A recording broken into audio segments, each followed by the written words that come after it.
Thanks for your company. You're watching Saturday Agenda. With all the talk of budget blowouts and getting the books in order, one of the biggest elephants in the room is the ageing population. As people live longer and as the baby boomers in particular get older, there will be immense pressure placed on health, welfare and taxpayers in general. And one major element of all of this is dementia, which is actually the third biggest killer in Australia.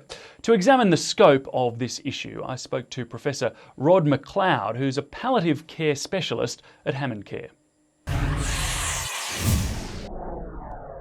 Professor Rod Macleod, thanks for your time. The issue of dementia, how big is it in this country?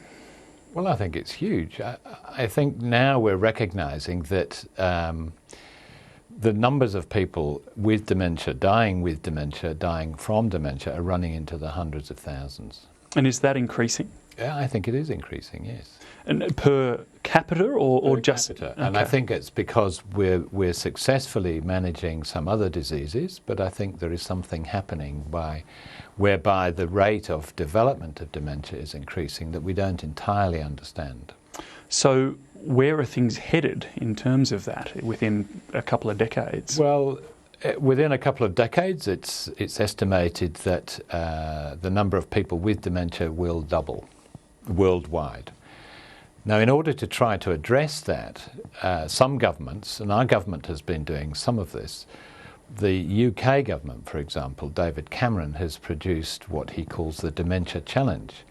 And what he's hoping is that by putting money into research and inquiry, that by the time 2025 comes around, there may well be significant treatments, effective treatments for dementia, which we currently don't have.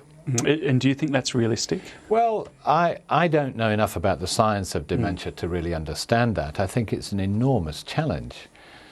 But as some of those commentators have said, you know, we've taken on malaria, we've taken on cancer, we've taken on HIV. All of those have been enormous killers.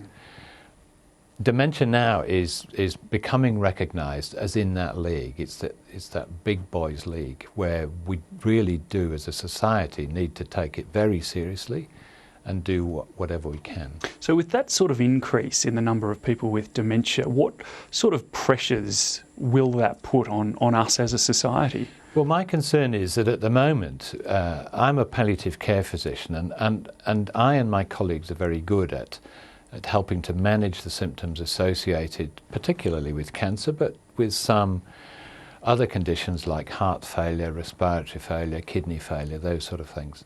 We can manage those symptoms and we have mechanisms where we can support the families, not only during the illness but through into bereavement. But I think as a group we're not particularly good at dealing with people with dementia. We don't have the same facilities for caring for people, like the hospices that people will recognise, the palliative care units that are centres of excellence around the country, aren't geared up. They don't have specific expertise, I don't think, to look after these people over longer periods of time.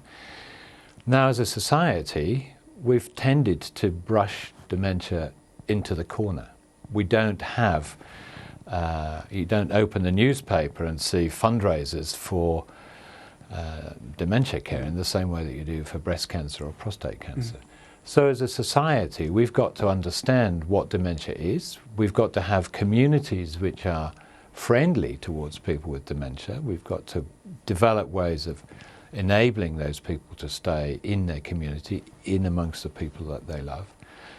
But from a professional point of view, I think we as a group, palliative care, have got to get better at understanding a whole lot of issues, not just physical and psychological, but social and spiritual issues that come along with the development of dementia, which is a terminal illness. And on the physical, I was struck by the fact that dementia is the third biggest killer. Yes, yes. We used to think that people died with dementia, but now it's recognised that it is a terminal illness. Now, in a simplistic way, you can say, well, you know, people forget how to eat, they forget how to chew, they forget how to swallow. And that in itself poses ethical questions, moral questions about, well, what do we do? And I don't know that we've necessarily had a good enough debate about that. You and I sitting here today could and should perhaps have an advanced care directive, which is a plan for what would happen to us if we developed dementia. The people that would make decisions for us, what we wouldn't want to happen, what we would want to happen.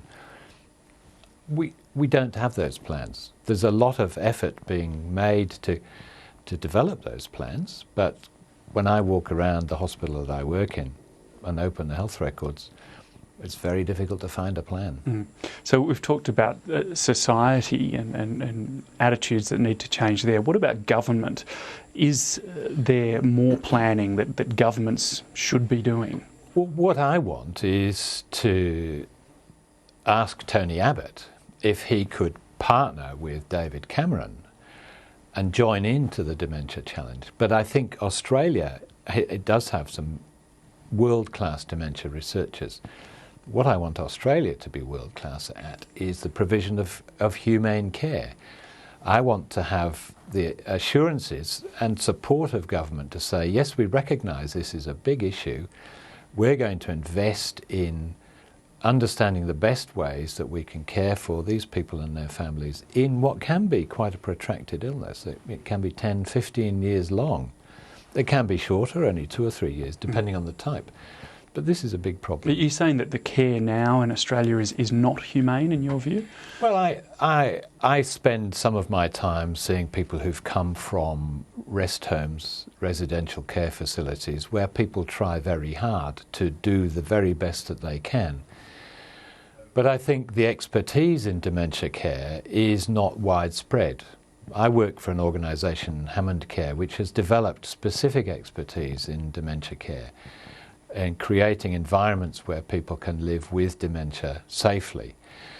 Now, those environments aren't necessarily spread uniformly across the country, and I would like to think that if my family members or your family members developed dementia and needed residential care, that there would be facilities which were specifically designed for that, and that there will be staff who are specifically trained to deal with the issues associated with it. Okay, well, Professor Rod Macleod, thanks very much for your time today. Thank you.